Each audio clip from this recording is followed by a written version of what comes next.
اعوذ باللہ من الشیطان الرجیم بسم اللہ الرحمن الرحیم الحمد للہ رب العالمین۔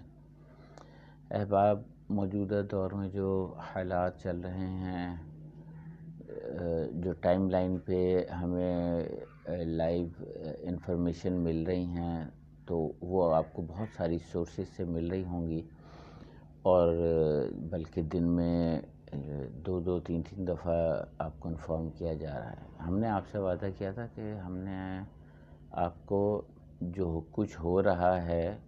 کیا ہو رہا ہے کی بنیاد بتانی ہے کہ یہ کیوں ہو رہا ہے۔ تو ابھی تک کیوں کا جواب تک لوگوں کو ذہنی طور پہ لانے کے لیے گاہے بگاہے ہم نے مختلف جو جنگی محاذ ہیں ان کو بھی رپورٹ کیا ہے، بتایا ہے آپ کو۔ آج ہم کوشش کریں گے کہ یہ معلوم ہو سکے کہ یہ سلسلہ آخر ہے کیا، اور یہ جنگیں اور یہ خاص طور پر فلسطین کی محاذ پہ کیا اور کیوں ہو رہی ہیں۔ جس وقت حضرت عمر رضی اللہ تعالیٰ عنہ نے فتح کیا بغیر کسی جنگ کے یروشلم اور یہ سارا فلسطین، تو اس میں معاہدے میں انہوں نے تمام مذاہب کو اپنی عبادت کرنے کے لیے وہاں اجازت دی تھی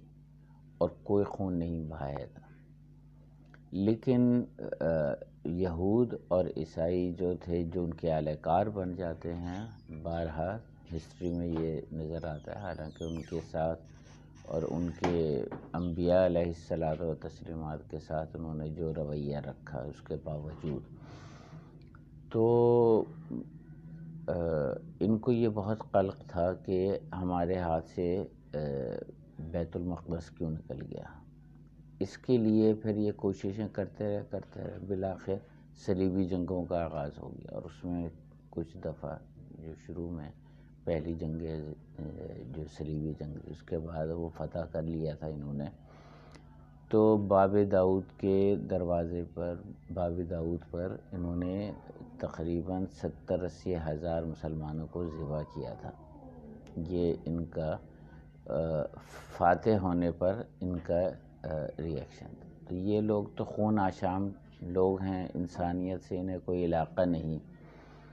جبکہ مسلمان پرامن بقائے میں باہمی کے تحت چلتے ہیں، اور عام عوام کو، عورتوں کو، بچوں کو، بوڑھوں کو، یعنی ان سے کوئی تعارض نہیں کرتے جو جنگ میں حصہ نہیں لے رہے۔ اس طرح جب سلطان صلاح الدین ایوبی نے تیسری جنگ کے بعد فتح کیا سارا فلسطین، تو وہاں بھی یہی اعلان کیا گیا، اور اس کے بعد تمام مذاہب کے لیے فلسطین کو بطور عبادت گاہ آنے کی سب کو اجازت دی گئی، لیکن سیٹلنگ کے لیے اجازت نہیں دی، کیونکہ اس سے کانفلکٹ بڑھ سکتا تھا۔ تو دنیا میں جو موجودہ جنگیں ہیں، اس کی جو اسٹارٹ ہے، اس کی جو لائن ہے، وہ ہے سلطان صلاح الدین ایوبی۔ تو اس لیے ہم آپ سے عرض کریں گے کہ آپ نے سلطان صلاح الدین ایوبی کو ضرور بحث میں لانا ہے، ان کی ہسٹری کو ضرور پڑھنا ہے، سمجھنا ہے۔ تو ابھی یہ ہم سلسلہ شروع کر دیا ہے ہم نے، تو ہم گاہے بگاہے اس کے اوپر روشنی ڈالتے رہیں گے، اور آپ نے اس کو اسی تناظر میں دیکھنا کہ جو موجودہ جنگیں ہو رہی ہیں وہ اصل میں صلیبی جنگوں کا ہی تسلسل ہے۔ اور اس کے علاوہ ہم آپ سے یہ عرض کریں گے کہ اسے جو انہوں نے اسٹریٹجی بنائی تھی کہ چھپ کے اسپائی وار کا طریقہ اختیار کیا تھا، اور انہوں نے فوری طور پہ 2 عیسائی حکومتیں بنا لی تھیں، ایک شکست کے بعد، ایک تو صلیبی جو کہ روپوش ہو گئے تھے اس وقت، اور دوسری بازنطینی۔ تو یہ طریقہ انہوں نے نکالا تھا مسلمانوں سے جنگ کے لیے کہ ہم ان کے ہدف کو دھندلا دیں گے یا کئی اہداف میں بدل دیں گے، تاکہ وہ ایک ملک کو یا عیسائیت کو ختم نہ کر سکیں۔ حالانکہ اسلام کبھی بھی کسی مذہب کو تلوار کے زور پہ فتح نہیں کرتا، بلکہ دین کے طور پہ اپنے پاکیزہ تعلیمات کے ذریعے ان کے سامنے پیش کر کے وہ فتح حاصل کرتا ہے۔ تو انشاءاللہ ہم اس سلسلے کو جاری رکھیں گے تاکہ ہمیں ان کی اسٹریٹجی پتہ چلے کہ یہ کرنا کیا چاہ رہے ہیں اہل مغرب، اور انسانیت کو جس عذاب میں مبتلا کیا ہوا ہے انہوں نے، اس تک ہم انشاءاللہ پہنچیں گے۔